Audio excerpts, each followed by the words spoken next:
Di bawah tajuk lafaz-lafaz yang dimakruhkan, sebahagian ulama menggunakannya tetapi sebenarnya tidak terlarang ataupun tidak makruh.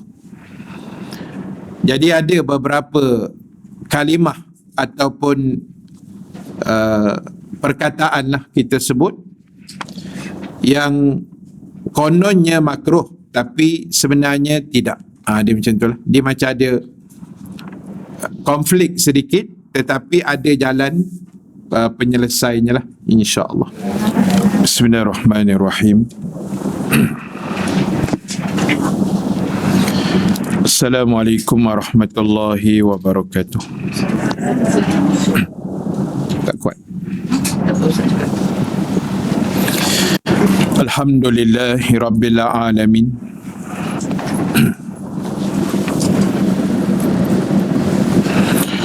Wala akibatu lil muttaqin wala udwana illa 'alal zalimin. Asyhadu an la ilaha illallah wahdahu la syarika lah. Wa asyhadu anna Muhammadan abduhu wa rasuluh. Rabbana iftah bainana wa baina qaumina bil haqq wa anta khairul fatihin. Fasayakfikahumullah wa huwas samiul alim. Amma ba'd. Muslimin, muslimat, hadirin, hadirat yang dirahmati Allah Subhanahu wa ta'ala sekalian. Alhamdulillahi ta'ala, kita memanjatkan kesyukuran kehadrat Allah Subhanahu wa ta'ala. Dengan keizinannya kita dapat sama-sama dipertemukan pada pagi ini, alhamdulillah, dalam bulan Ramadan yang dimuliakan oleh Allah Subhanahu wa ta'ala. Mudah-mudahan pertemuan kita mendapat kebaikan, rahmat dan keampunan Allah Subhanahu wa ta'ala, insya-Allah. Muslimin dan muslimat sekalian, insya-Allah pada pagi ini seperti biasa kita akan sambung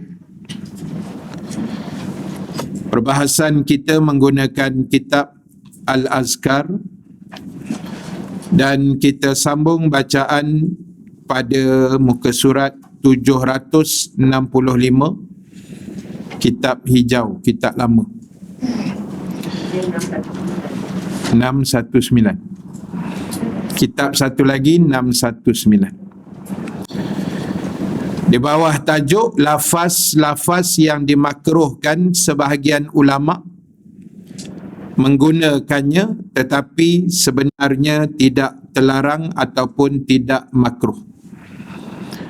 Jadi ada beberapa kalimah ataupun perkataan lah kita sebut yang kononnya makruh tapi sebenarnya tidak. Dia macam tu lah. Dia macam ada konflik sedikit tetapi ada jalan penyelesaiannya lah, insya-Allah. Bismillahirrahmanirrahim. Bab ini kami anggap perlu dikemukakan agar seseorang jangan terpedaya dengan pendapat yang batil. Jadi maknanya, tuan-tuan ibu-ibu sekalian, dalam hidup kita ini apa pun kita kena merojok terlebih dahulu, bertanya, menyemak dan sebagainya, supaya apa-apa juga ibadah yang kita buat, pastikan sandarannya adalah betul, sumbernya adalah sahih, supaya amalan yang kita buat tadi tidak akan berlaku dengan sia-sia lah. Maknanya ada ganjaran, ada pahala, sebab kita membuat dengan sesuatu yang betul dan tepat menurut agama. Dan hukum syarak sebagaimana yang kita ketahui ada 5 pecahan. Ini dipanggil 5 jenis hukum yang ada dalam Islam lah. Yang pertama disebut wajib. Wajib ni semua orang tahu, iaitu perkara yang memang kita mesti kena buat. Kalau tak buat maknanya berdosa lah. Contohnya solat fardu, puasa Ramadan, menunaikan haji bagi yang berkemampuan, menutup aurat dengan sempurna, taat suami pada perkara yang dibenar oleh agama, semualah. Itu semua dikategorikan sebagai wajib. Termasuk dalam Ramadan ini kita ada satu lagi tambahan, iaitu melunaskan zakat fitrah. Rasanya lebih kurang sama kot macam tahun lepas juga, RM7 untuk sekepala, dan dianya boleh dibayar bermula 1 Ramadan semalam sampailah pagi sebelum mendirikan solat hari raya lah. Jadi sunat dibayar tu ujung-ujung sikit, ujung-ujung Ramadan tu sunat. Cuma kita bayar tu mengikut keselesaan lah. Cari waktu yang tenang, waktu yang mudah untuk kita berurusan dan Tok Amil tu berurusan. Takut kalau pagi raya tu kan gabut kan, takut tak ada bayar nanti, terlepas. Banyak kes dah jadi gitu. Baik, yang kedua dinamakan sunat. Sunat ni dia panggil arahan-arahan yang sangat digalakkan untuk kita buat. Dan kalau tak buat, tak berdosa, cuma istilahnya kita kata rugilah. Macam tu. Sunat ni amalan yang sangat-sangat dianjurkan untuk kita buat berdasarkan kemampuan kita masing-masing. Tetapi kalau kita tinggal sengaja ke tak sengaja, hukumnya tidak berdosa lah. Tidak berdosa, tapi cantiknya kita buat. Contoh terlalu banyak lah. Solat sunat, qabliyah ba'diyah, kemudian solat sunat duha, solat tasbih, solat hajat, solat tahajud. Macam sekarang ni solat tarawih, witir. Dan saya dah bacakan hadis itu, dan saya nak baca sekejap pada pagi ni hadis tentang kelebihan itu. Kelebihan yang pernah disebut oleh Nabi SAW. Hadis sahih, ibu-ibu sekalian, yang diriwayatkan dalam Imam At-Tirmizi. Hadis nombor 734. Itu nombor hadis lah, 734. Hadis ini diriwayatkan oleh Abu Dzar Al-Ghifari radhiyallahu anhu, salah seorang sahabat Nabi yang sangat hebat lah. Hadis itu sebenarnya hadis yang sangat panjang, menceritakan tentang solat Nabi di malam Ramadan, solat tarawih lah lebih kurang. Dan di tengah hadis tu ada satu perkataan Rasulullah yang berbunyi, innahu man qama ma'al imam hatta yansarif kutiba lahu salatan lailah. Ataupun ujung tu saya tak ingat, ibu-ibu sekalian, dia punya perkataan matan dia tu, ataupun sebagaimana yang disabdakan oleh Nabi. Sebab saya baru apa 2 hari lepas, jadi tak apa ingat. Baru sangat apa ni, 2-3 hari lepas. Jadi Nabi sebut man qama ma'al imam. Benda ni kadang-kadang kita tak perasan, atau mungkin tak pernah dengar pula hadis ni ustaz, atau mungkin tak ingat ke apalah. Yang ingat alhamdulillah lah, yang tahu alhamdulillah, yang tak tahu pagi ni kira ilmu baru untuk kita lah, ilmu tambahan Ramadan.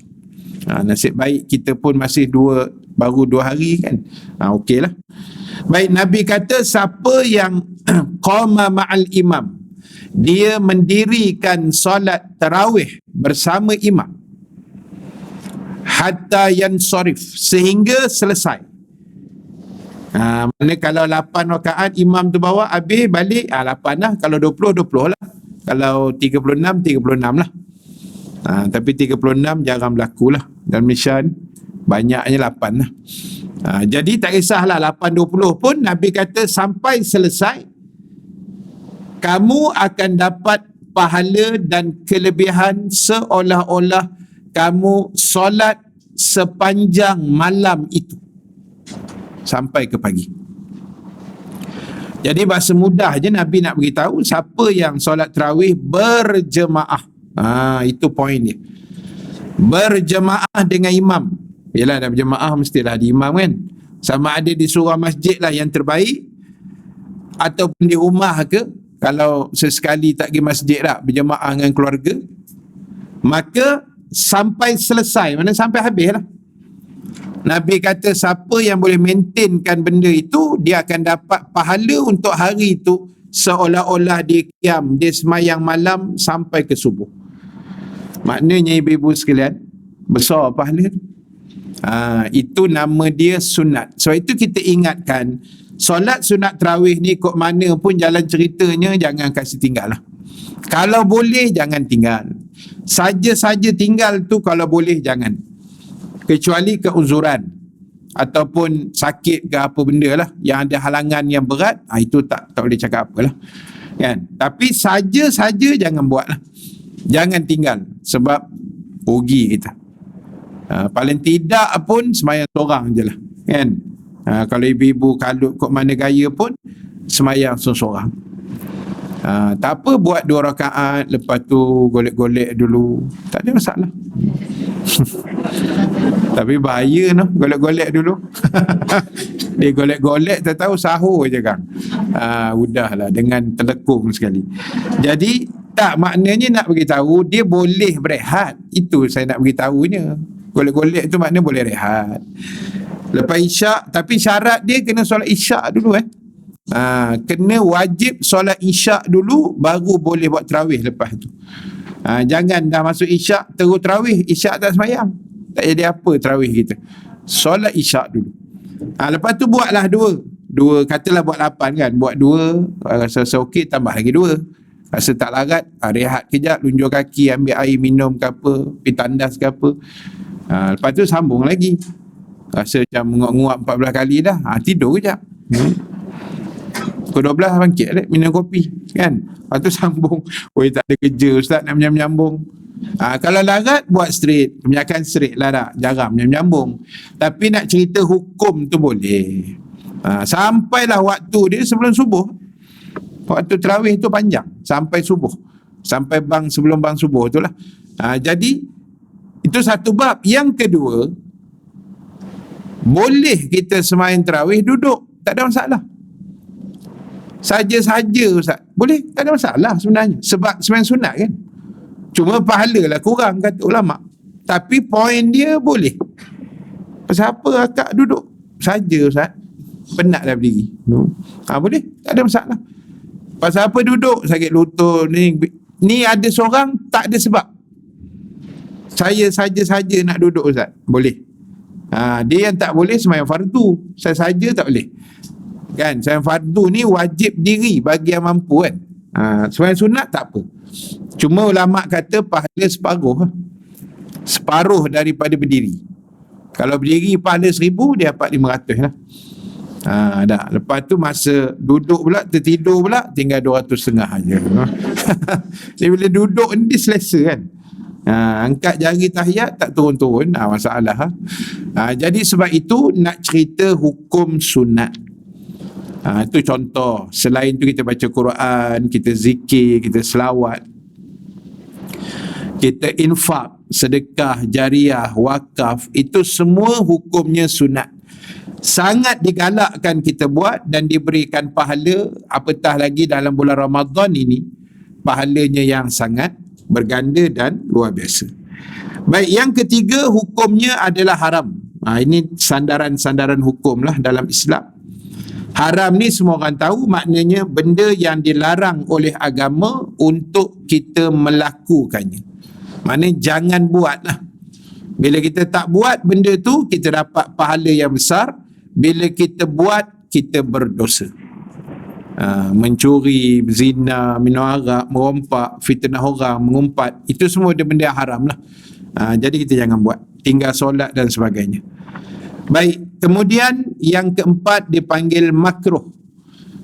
Makruh ni elok ditinggalkan ataupun elok jangan buat. Elok jangan buat. Contoh, kita mandi petang-petang Ramadan boleh, tak ada masalah. Mandi lepas asar pun tak ada masalah. Cuma bila berlebih tu dia jadi makruh. Kan? Buka shower 10 minit keras kat situ, makruh. Kan? Sebab berlebih sangat. Sekadar mandi shampoo sabun macam biasa tak ada apa-apa, okey je. Kan? Lagi apa yang makruh lagi? Ada contoh makruh lain macam banyak tapi tak ingat pula. Ataupun apa lagi makruh ni? Gosok gigi selepas zuhur, selepas asar tak, petang-petang tu. Itu juga dihukumkan makruh. Jadi banyaklah benda-benda yang bila istilahnya makruh ni elok dielakkan. Contoh kata ulama juga, kalau kita buat witir 1 rakaat sahaja. Sah witir tapi makruh kata ulama. Eloknya 3, cantiknya 11. Kalau rajin lah, kan. Tapi jangan risau ibu-ibu sekalian, bulan Ramadan ni semua orang Islam kuat. Semua kita Allah bagi kudrat yang sangat dahsyat. Bukti dia pagi ni lah, ibu-ibu baru lepas tadarus sejam, lepas tu duduk pula sini kan sejam, steady, tak ada apa. Sesekali nak syahid je lah, kan. Tapi tak apa, steady kan. Balik kan, rehat sekejap, petang kan baca Quran balik seorang-seorang kat rumah, kan. Petang-petang kan kau masak ke, beli bazar ke, tak kisahlah mana pun. Malam sekarang tarawih pula 20. Kan. Kuat kita ni sebenarnya. Bulan Ramadan memang kuat. Masuk Syawal lembik balik. Betul. Kan. Lepas cuba tengok perang Badar kan. Perang Badar bulan Ramadan, 17 Ramadan. Mengikut riwayat yang kuat lah, tak kisahlah tarikh tu bila, tapi Ramadan tengah puasa perang, menang. Masuk perang Uhud 10 Syawal kalah. Kan. Jadi kita pun Ramadan steady dengan sembahyang sunat, sembahyang itu, sembahyang ini, sembahyang itu. Masuk Syawal nak mula puasa 6 tu, Allahu Akbar. Nak start tu, dah start tak apa dah, tak boleh berhenti pula. Nak mula masuk gear tu, kan. Itu memang besar punya cabaran. Itu yang saya cerita dulu-dulu kan. Orang dulu-dulu, mak ayah kita ni memang hebat. Masuklah ibu-ibu ni pun saya rasa serupa lah kot kan. Maknanya 2 Syawal terus start puasa 6. Allah, itu kira tabik lah. Saya memang tabik lah. 2 Syawal start, habis 7. Oh, memang saya tabik tu. Saya kalau balik kampung mertua Langkawi dulu-dulu lah, masa arwah ayah mentua hidup semua, mak mentua hidup, itu benda yang saya paling risau lah, kan. Sebab pak mentua, mak mentua, raya kedua dah start puasa. Menantu yang ustaz ni tak start. Pak mentua saya tak puasa. Tak apa ya, ayah puasa dulu. Kita balik kampung nak raikan ayah. Nanti saya balik Gombak, saya puasa. Hujah mesti kemas kan, ustaz. Pak mentua pun kita tiaw gitu kan. Jadi maknanya kita pun segan kan sebenarnya kan. Tapi dah balik Langkawi ni makan semua sedap kan. Jadi biarlah balik baru kita start puasa. Jadi nak sebutnya itu, kalau 1 rakaat tadi tu makruh lah. Kalau witir kan, 1 rakaat dia jadi makruh kata ulama. Termasuklah kita makan macam bawang ke petai lah sebelum solat, tak gosok gigi, itu makruh jugalah. Baik, yang terakhir dari segi hukumnya adalah dipanggil harus, atau dalam bahasa Arab dipanggil mubah. Mubah ni maknanya harus. Sebab itu apa pun sebenarnya dalam hidup kita ni asalnya adalah harus. Berdasarkan kaedah usul fiqh, al-aslu fil asya' al-ibahah, ataupun dipanggil ibahah, mubah, samalah.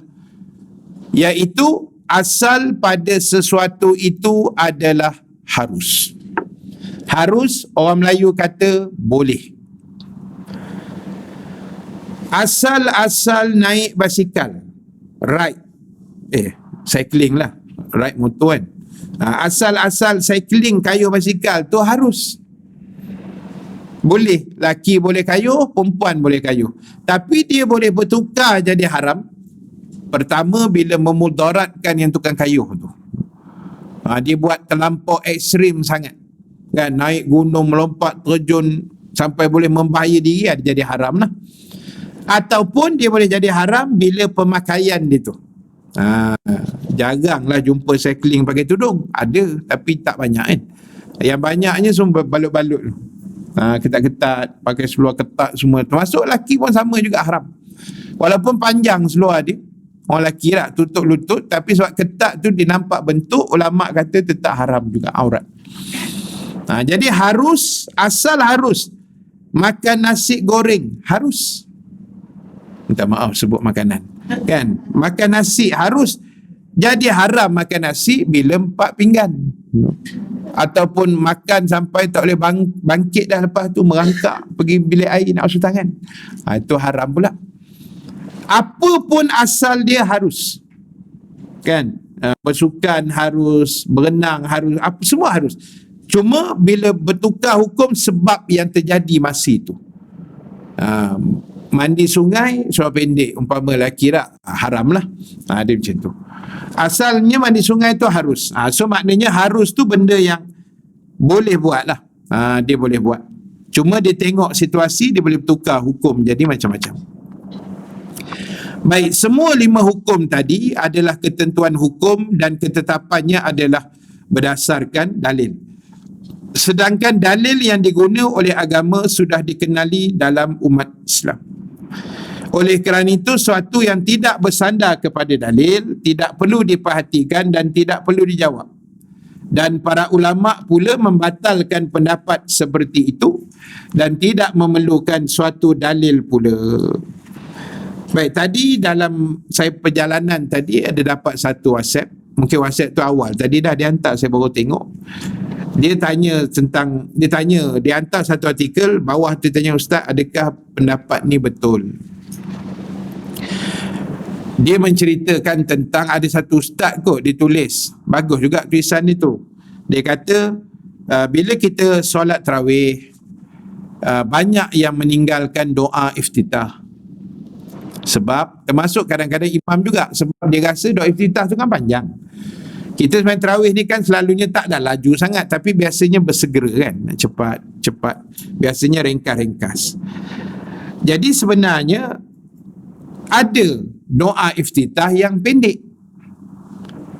Kita baca lepas angkat takbir Allahu Akbar kabira, macam mana doa iftitah? Wa asila wajhtu wajhiya lillazi fatara sama apa semua kan, inna solati tu, dia sebenarnya sampai wa asila saja pun boleh. Wa asila, hibuk ratau asila ke apa, saya pun dah tak ingat doa iftitah kan. Sampai wa asila tu saja pun okey dah, ada hadis Nabi sebut benda tu. Jadi maknanya kalau dulu semalam kita tarawih tak baca iftitah, start malam ni kita baca kan. Sebab ialah sunat bagi makmum mendengar bacaan imam. Jadi kita pula imam Fatihah, kita pun baru nak iftitah, kan tersangkut dua-dua tu. Kan imam baca, kita pula tak dengar sebab kita tengah baca iftitah. Jadi nak jalan selamat, daripada tak baca, kita ambil sekerat yang awal tu sampai wa asila, boleh. Itu kan. Jadi itu ada sandaran. Ada sahabat tu tanya, so, kebetulan beberapa sebulan lepas kot saya ada dengar live masa tu ceramah kuliah maghrib lah, saya balik malam tu habis kuliah, saya buka audio kuliah, saya tengok Datuk Samsuri Ahmad Pening tengah live lagi masa tu, saya dengar lah sambil dalam kereta kan. Dia ada sebut benda tu. Dia kata kita tak usah kalut nak baca sampai habis apa inna solati wa nusuki tu, tak apa yang tu. Sampai wa asila cukup. Lepas tu dengar imam baca surah dan sebagainya lah. Itu kaedah dia. Jadi biar kita buat ibadah ni ibu sekalian dalam keadaan comel lah. Keadaan yang cantik, ibadah kita tu nampak kemas. Macam sepanjang Ramadan ni kita susun tak? Biar ibadah kita tu kemas. Bermula dengan sahurnya kemas, melewatkan sahurnya, timing dia macam mana, kita ejah lah. Mungkin 2-3 hari ni kelang kabut sikit. Sebab bila baru nak bertukar timing kan. Lama-lama dah okey. Berbuka hari pertama semalam. Kita ke Saka? Semalam ni. Jadi boleh muhasabah lah. Kan, kalau dah sampai 13 roti bom tu maknanya ada Saka lah. Kan, jadi agak-agak lah kita makan pun, membeli pun kalau nak membeli. Bazar Ramadan semalam memang dahsyat lah dia punya penangan dia kan, dengan jam, dengan ramai. Saya tengok dalam media sosial pun beratur, ya cuti kan, hari Ahad first day. Lepas tu orang pula nak survey kat mana ayam golek, kat mana itik, kat mana kambing semua kan. Orang nak survey lokasi. Jadi padat lah. Saya pergi semalam mengal-mengal lepas asar pukul 5 tu pun padat. Kira kuranglah pahala puasa sikit. Sebab sangkut jam kan, dengan orang ni parking blok lah, macam-macam lah Ramadan punya penangan ni kan. Jadi tak pergi tu lebih selamat lah sebenarnya. Itu bukan rukun puasa yang ketiga lah, memasuki bazar Ramadan. Kalau nak masuk, tak masuk lagi baik lah. Tapi hari ni saya ubah sikit, masuk awal. Kalau nak beli masuk awal. Semalam tanya akak tu, kau berapa akak start? Kau 3 dia kata. Maknanya 11 kita boleh pergi kan. Selamat dari sudut parking dan mata lah, itu sebenarnya. Tapi macam biasalah, tok laki ni duduk dalam kereta je sebenarnya. Yang beli mem kita lah kan. Jadi walaupun duduk dalam kereta, orang melintas-lintas depan kita tu.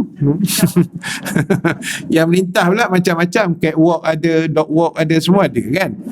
Jadi masalah juga. Jadi tu nak kena cover elok-elok. Baik, sambung lagi. Maksudku, dia kata, ku tu adalah penulis kitab ni lah, mengemukakan mukadimah di atas ini bahawa nanti aku akan mengatakan menurut si Anu hukumnya makruh. Kemudian ku katakan sesudahnya itu bukan makruh. Kawan ni kata makruh, penulis ni kata itu bukan makruh. Dan pendapat itu batil atau lain dan sebagainya, maka tidak perlu suatu dalil dalam membatalkan pendapat itu. Jadi kita akan tengok ke depan ni, fasa pertama, fasa kedua, fasa ketiga ni, beberapa contoh yang ada orang sebut macam ni, sebenarnya benda tu tak betul. Itu sebenarnya nak beritahu. Dan pada bab ini aku kumpulkan masalahnya agar jelas mana yang salah, mana yang benar, supaya jangan tertipu oleh kebesaran atau wibawa orang yang disandari pendapat yang batil itu. Jadi tujuan dibuat begini sebenarnya bukanlah nak mengaibkan siapa-siapa, tidak. Tapi nak memberitahu pada masyarakat yang ini betul, yang ni tak berapa betul, yang ini tak betul. Macam tu. Itu tujuan dia. Supaya apa saja yang kita buat ni, dia jelas dan terang. Sandarannya betul, dalilnya ke apa ke, itu yang kita nak kena faham.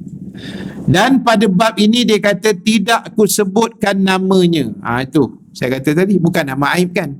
Katalah orang tu kata bagian-bagian, yang penulis dia kata pendapat atas tu salah, dia tak sebut pun pendapat siapa. Dia tak nak mengaibkan, agar martabat dan wibawa mereka tidak jatuh dan tidak ada orang yang bersangka jahat kepada mereka.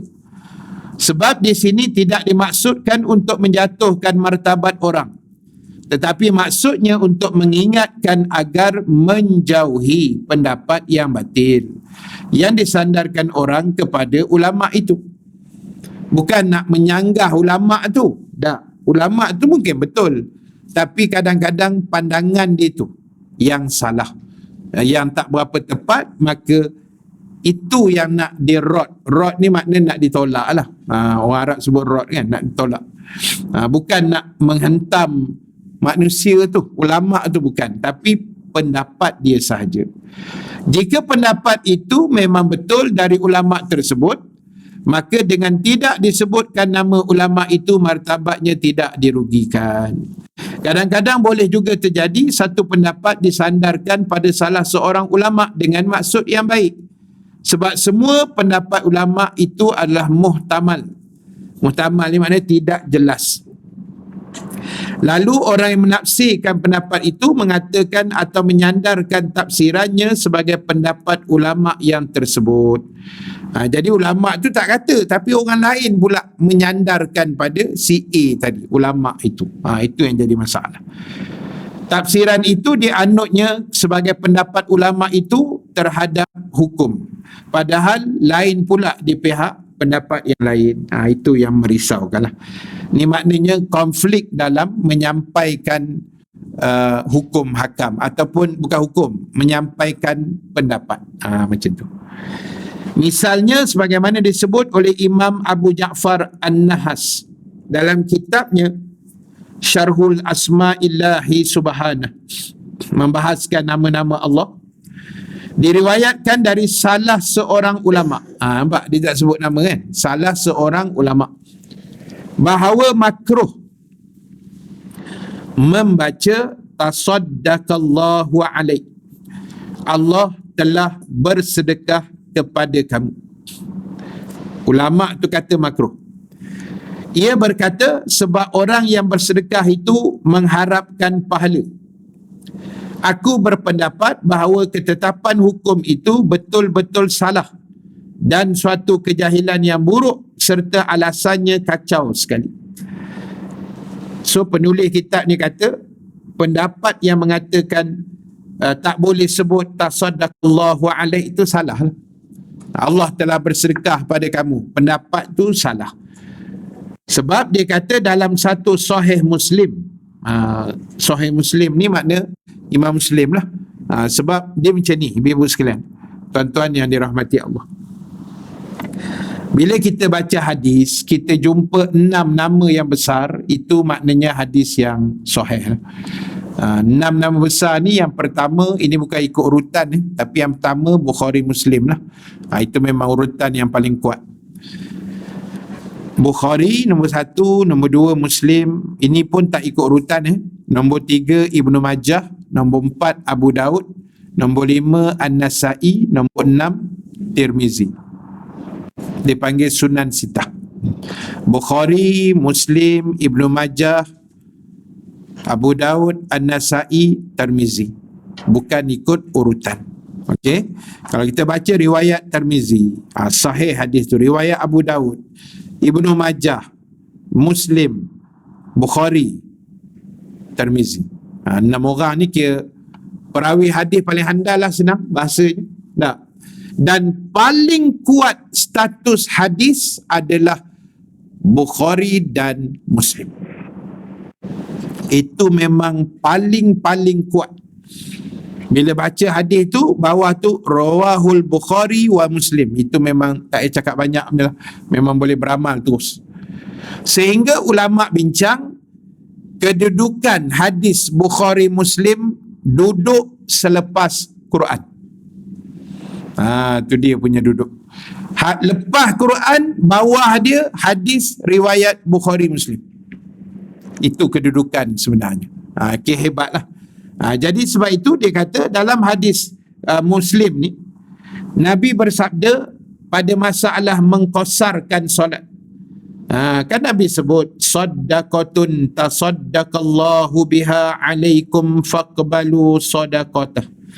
Kan ada sebut Allah bersedekah kat situ. Macam mana yang ulama atas tu kata tak boleh sebut kan? Itu maksud dia.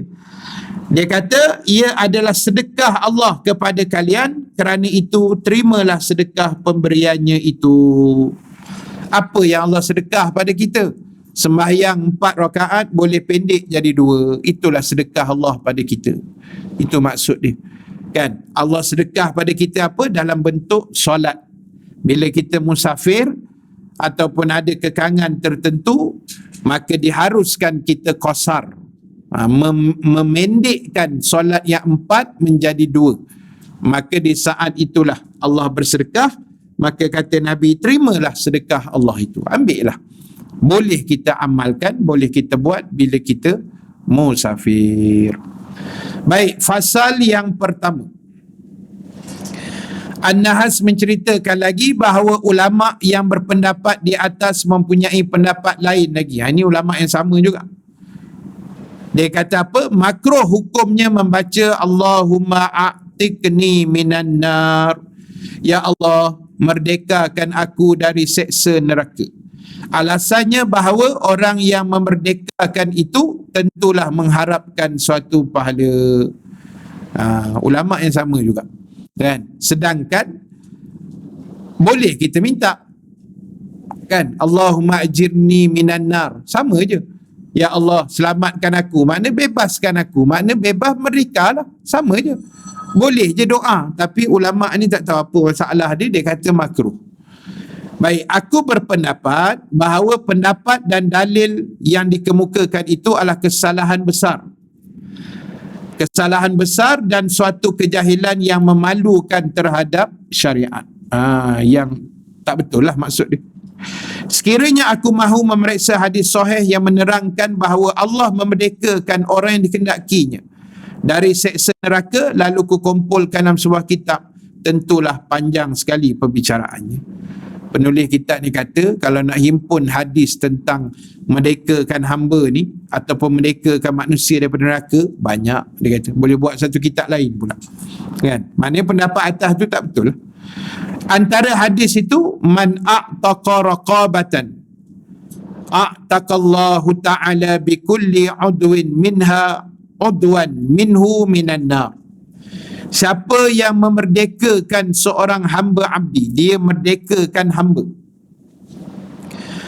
maka apa yang berlaku, Allah kelak akan memerdekakannya untuk setiap anggota badannya sebilang anggota yang ada pada abdi tersebut daripada api neraka, minan nar. Mana orang yang bebaskan hamba, sebanyak mana anggota badan dia apa semua, maka itu Allah akan kira untuk memerdekakan orang yang memerdekakan hamba itu daripada api neraka. Dan hadis yang kedua, ma min yaumin aktsaru ayyu'tiqallahu ta'ala fihi abdan minan nar min yaumi Arafah. Tidak ada suatu hari yang lebih banyak dimerdekakan Allah hambanya dari neraka selain daripada hari Arafah, hari wukuf. Hari wukuf dikenali dengan nama Yaumul Arafah ataupun Yaumul Wukuf, sebab kita berada di Arafah pada 9 hari bulan Zulhijjah untuk menunaikan kemuncak rukun haji, iaitu wukuf. Berdasarkan hadis Nabi SAW, Al-Hajjul Arafat, haji itu kemuncak dia kamu wukuf di Arafah. Sebab itu wukuf ni, ibu-ibu sekalian, rukun haji yang sangat-sangat penting. Sebab itu orang yang sakit pun kan, diusung di ambulan masuk ke Arafah. Nak buat haji, walaupun dia pakai wheelchair ke, dia dalam ambulan ke, berwayar bersilang-silang ke, dia tetap diusung, kecuali kalau dah kritikal tak boleh lah, kan. Tapi dia bawa tu masuk dalam ambulan, dan ambulan tu akan masuk pada 9 Zulhijjah Zuhur tu, dia dah masuk waktu ukur, dia pun bawa ambulan masuk, melintas saja di bumi Arafah. Dia lalu je Arafah, keluar Muzdalifah, balik hospital balik, dapat haji. Walaupun pesakit tak turun, tak pijak tanah Arafah, kan. Sebab yang memijak itu adalah tayar ambulan, wakil kepada dia. Ni ulama bincang ni, hukumnya sah, hajinya dapat wukufnya. Yang tak sah bila kita wukuf naik helikopter tidak landing. Yalah, kita orang kaya kat USJ kan, nanti wukuf saya nak satu helikopter, boleh? Naik helikopter sampai Arafah berlega-lega je, diintai pada atas. Bye-bye. Lepas tu dia belah. Babai tu babai dengan haji dia sekali babai. No? Dia tak dapat wukuf. Syarat dia, kata ulama, dia kena landing helikopter tu atas bumi Arafah. Walaupun dia tak turun helikopter, tapi helikopter tu turun macam ambulans tadi. Maka barulah dapat wukuf, barulah sah hajinya. Saya sebut benda ni sebab saya pernah cerita dulu, ada satu tahun seorang jamaah haji pada hari wukuf dia duduk di atas pokok. Ini cerita betul ya. Tapi bukan zaman saya pergi haji lah, ada ustaz tu yang cerita pada kami. Ustaz tu ustaz yang pernah bertugas dengan tabung haji ya, pengalaman kan. Kan Arafah kan banyak pokok, kemah kita pun celah pokok kan. Jadi ada seorang jemaah haji ni sampai Arafah tu duduk atas pokok. Lelaki. Bayangkan pakai ihram pula. Kan membahayakan kesihatan tu. Kan. Jadi jemaah pun tengok kenapa Pak Haji ni kan. Jadi jemaah pun nak tegur, takut kan. Tapi Pak Haji tu okey, dia bukan gila ke apa, tak ada, dia okey je. Lalu panggil lah ustaz. Ustaz yang bertugas tu, ustaz, jamaah kita sangkut atas pokok ustaz, tak mau turun. Jadi jamaah yang pergi mengadu, dia bukan apa, dia nak tanya hukum. Apa hukum-hukum atas pokok? Itu soalan dia sebenarnya. Kan? Tapi tak apalah, ustaz tu pun pergi jumpa Pak Haji tu, tanya dia, Haji, kenapa Haji atas pokok Haji? Turun lah. Dia turun. Dia pun turun pelan-pelan kan. Bila turun baru dia jawab soalan ustaz tu. Dia kata, Haji, kenapa panjat pokok? Lama betapa atas pokok? Dia kata, ustaz, saya duduk di area tu, Tanjung Karang, Sabak Benam.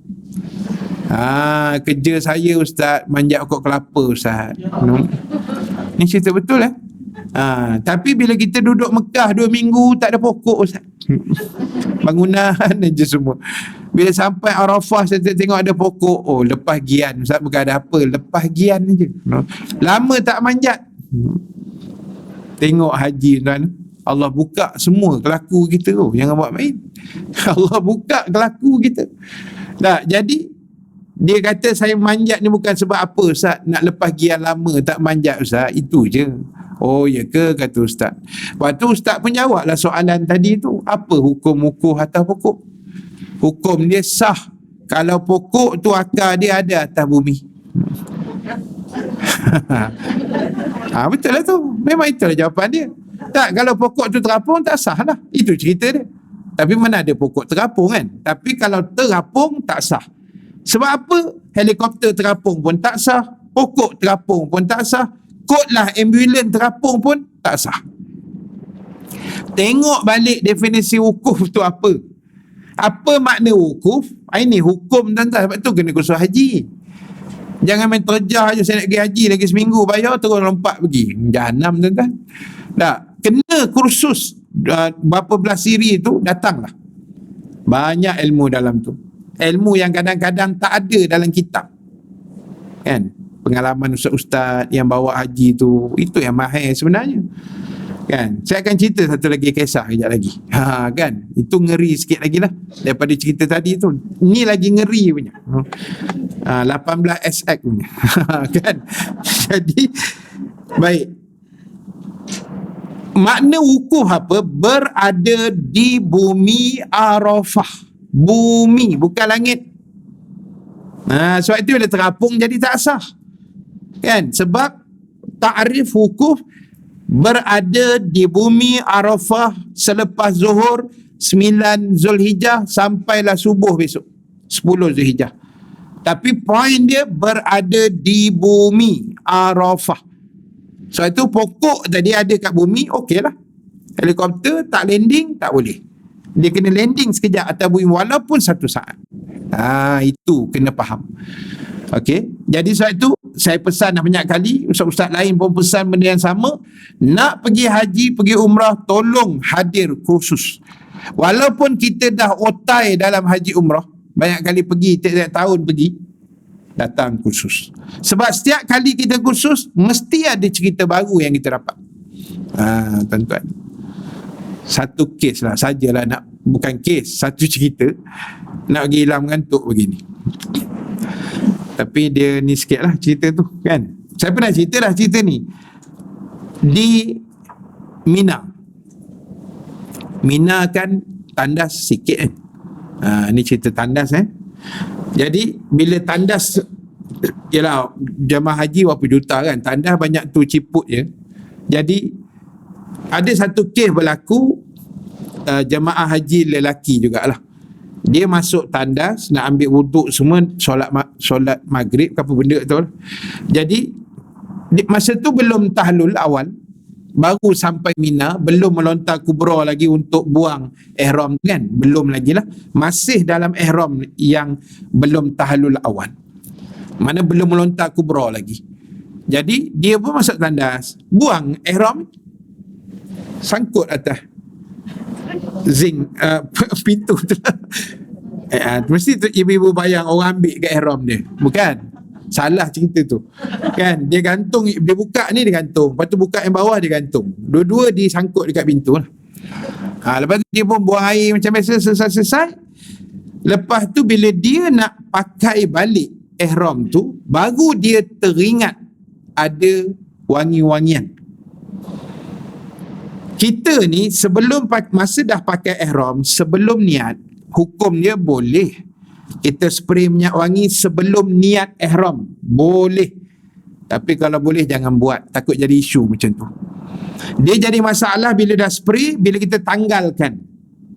Bila tanggal nak pakai balik, nanti kita kena charge atas akta tu saya tambahlah, atas akta memakai pakaian yang telah terkena wangi-wangian. So akan kena dam. Jadi Pak Haji ni panik. Apa aku nak buat? Rasa-rasa apa yang berlaku? Ibu-ibu jangan gelak dulu kan, dengar cerita ni sampai habis.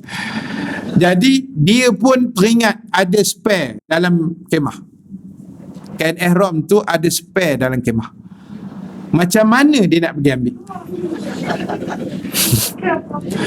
Kan? Jadi dia kata tak apa, aku tunggu orang semayang nanti. Dia lari.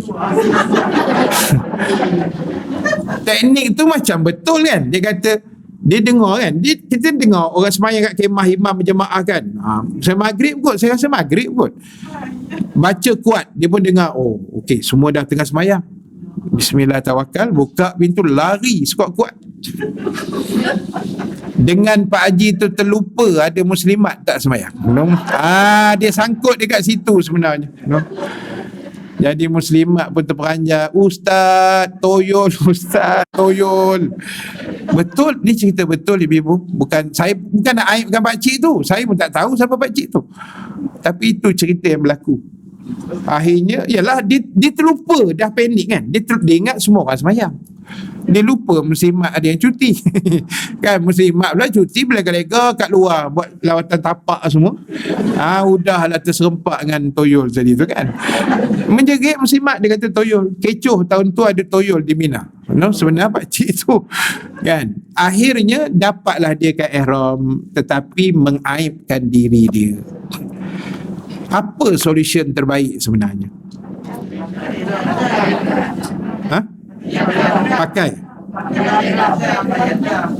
Pakai bayadam. Betul juga. Tapi ada lagi yang lebih selamat, pakai tak payah bayadam. Basuh.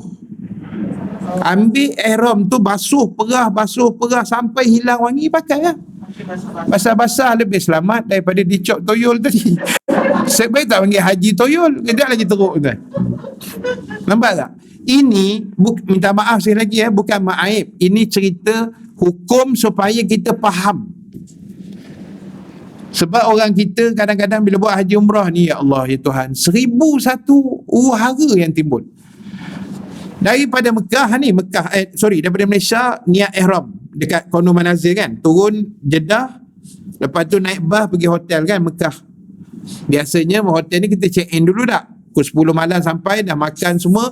Mutawif kata pukul 12 lagi turun, tunggu dekat lobi, kita buat umrah sesama.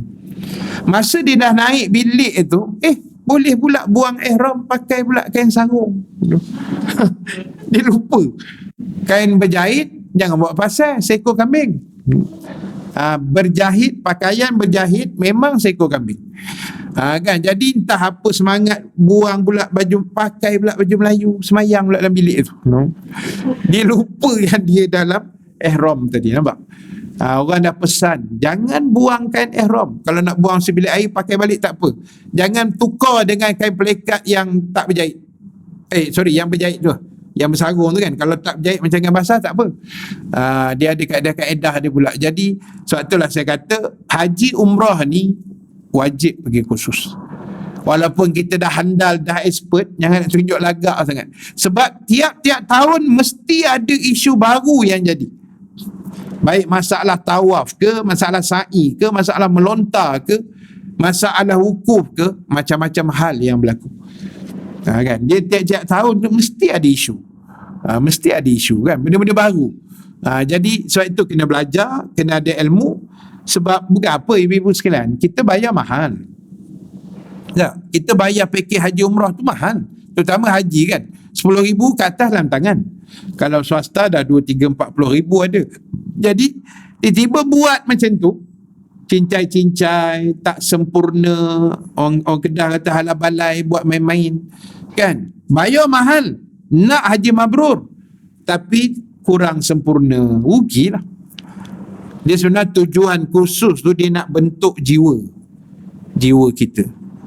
Ibu-ibu ingat sampai sana besok, jaga ni, hati kena jaga, jangan rasa riak, jangan rasa dah hebat banyak kali pergi. Kan ada orang macam tu kan, bila ajak sekali, tak apa Ustaz pergi dululah.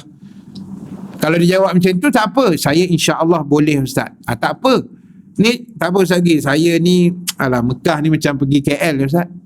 Dia buat cakap gitu. Sehari dia pergi tak balik hotel, jawab memang sesat ni. Allah dia tak suka benda gitu tak. Jadi beradab, berakhlak. Sebab kadang-kadang sini lain, sampai Mekah jadi lain. Pun ada juga. Ada satu anak murid saya, suami isteri, kali pertama pergi umrah, berguni-guni bini dia pesan ke tok laki dia, sebelum pergi, abang, kita ni baru first time bang nak pergi ni, sampai Mekah abang jangan tinggalkan saya. Si isteri pesan berguni-guni dekat tok laki dia, bang jangan tinggal saya bang, saya tak tahu jalan dia bang.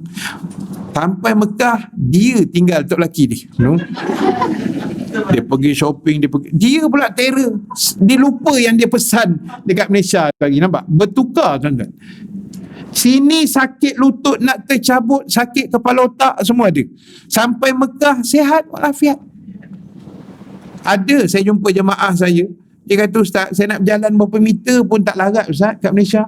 Sana sa'i 3.5 kilo 7 round, jalan kaki steady. Rezeki lah Allah bagi macam tu.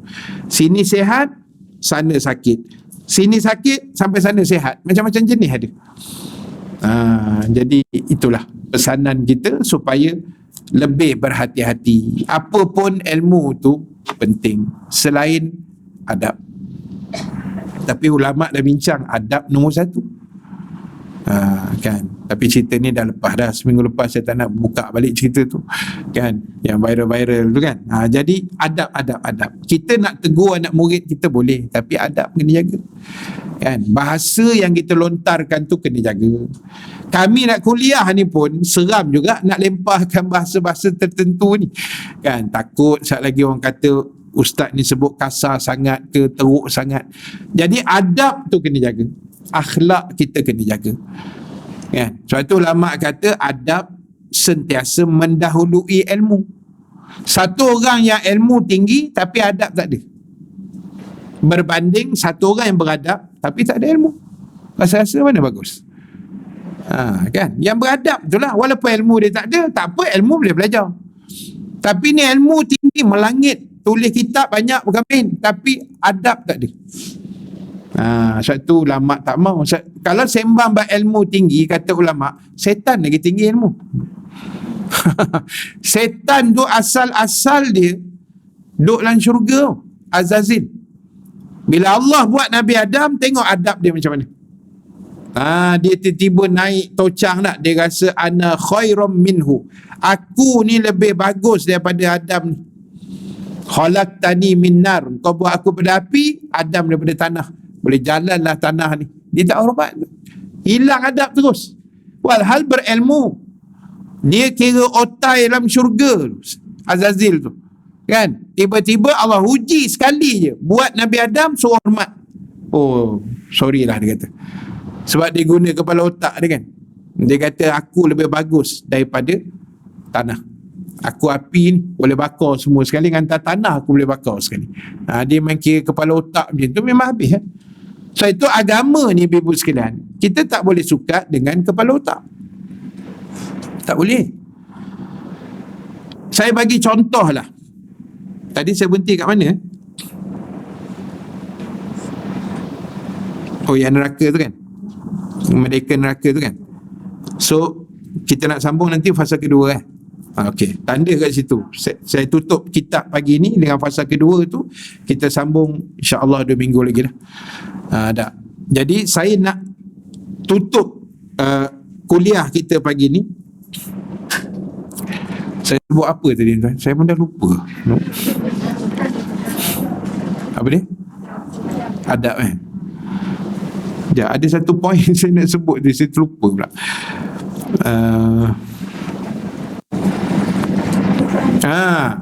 Akal, guna akal kan.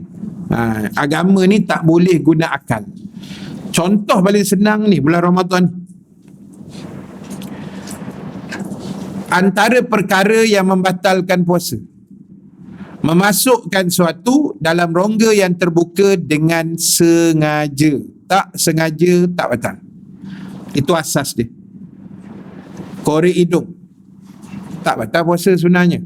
Kalau korek sikit-sikit gitu, luar-luar, atau masuk sekejap, keluar balik cepat-cepat, tak batal kata ulama. Yang batal, masuk jari ni sampai habis, 3 ruah ni tenggelam, lepas tu dia biar pula tafakur 5 minit, batal. Ni kalau ikut kepala otak, apa hal pula korek hidung boleh batal puasa? Adakah korek hidung itu mengenyangkan? Kenyang ke korek hidung? Tak ada efek apa pun. Akal hanya boleh terima batal aku punya puasa kalau aku korek hidung dan aku telan tak hidung tu. Oh batal. Ni cerita akal tu. Cerita otak. Otak kata kalau kau telan tak hidung barulah batal puasa. Menahan diri dari makan dan minum. Makan tak hidung tu batal puasa. Ni tak makan ustaz, korek hidung, korek telinga sampai meleleh helio, batal puasa. Apa hal? Macam mana otak nak terima benda Allah tu kan? Memang tak boleh terima punya. Memang tak masuk otak, tak masuk akal. Tapi sebenarnya Allah nak ajar kita, puasa ni kau kena taat semua arahan aku, walaupun otak tak boleh terima. Itu sebenarnya tarbiyah puasa.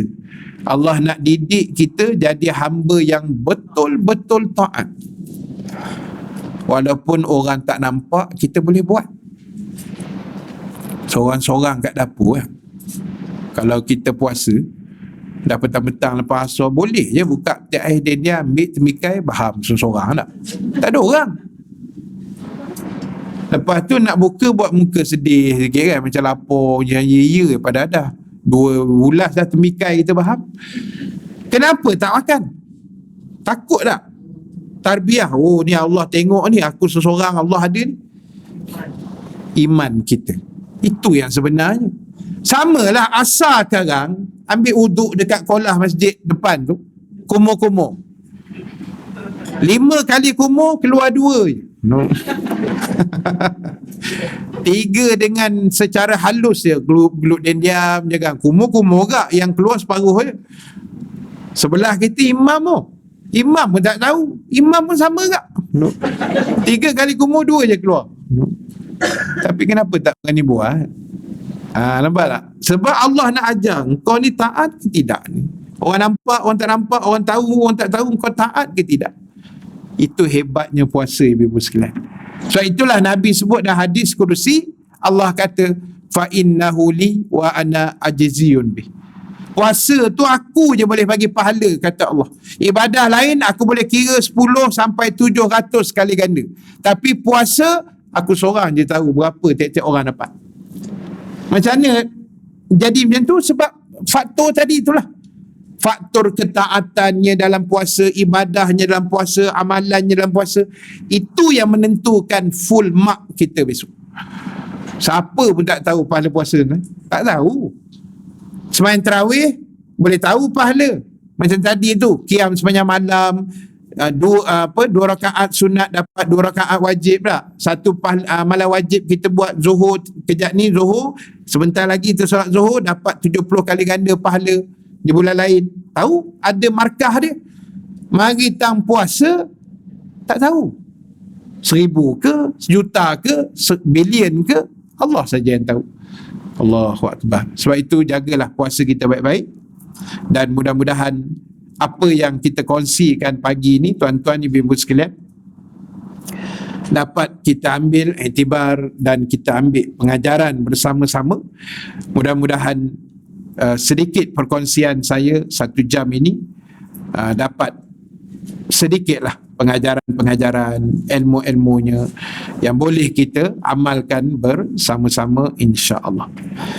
Jadi fasal yang kedua tu kita akan sambung 2 minggu akan datang biiznillah, dengan izin Allah Subhanahu Wa Taala. Dan terima kasih pada muslimin muslimat yang hadir dalam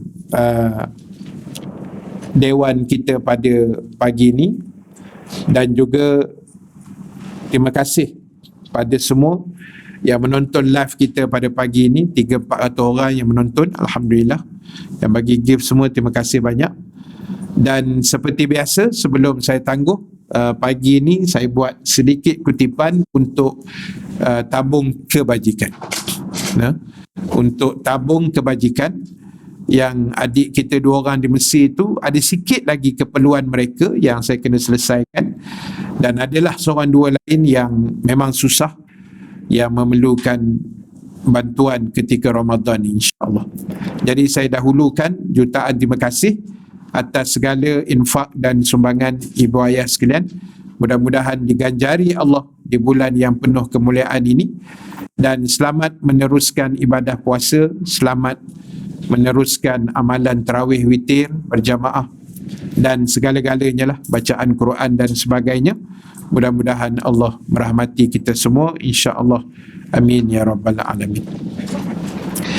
Kita tangguhkan dulu majlis kita dengan tasbih kafarah suratul As dan bacaan doa. Subhanakallahumma wa bihamdika nashhadu an la ilaha illa anta nastaghfiruka wa natubu ilaik. Bismillahirrahmanirrahim. Wal asri innal insana lafi khusr illa allazina amanu wa amilus salihat wa tawasaw bil haqq wa tawasaw bis sabr. Bismillahirrahmanirrahim. Alhamdulillahi rabbil alamin. Wassalatu wassalamu ala asyrafil anbiya'i wal mursalin Sayyidina Muhammad wa ala alihi wa sahbihi ajma'in. Allahumma ja'al jama'ana haza jama'an marhuma wa tafarruqana min ba'dihi tafarruqan ma'suma wa la taj'alillahumma fina syaqiyyan wa la mahruman wa la matruda.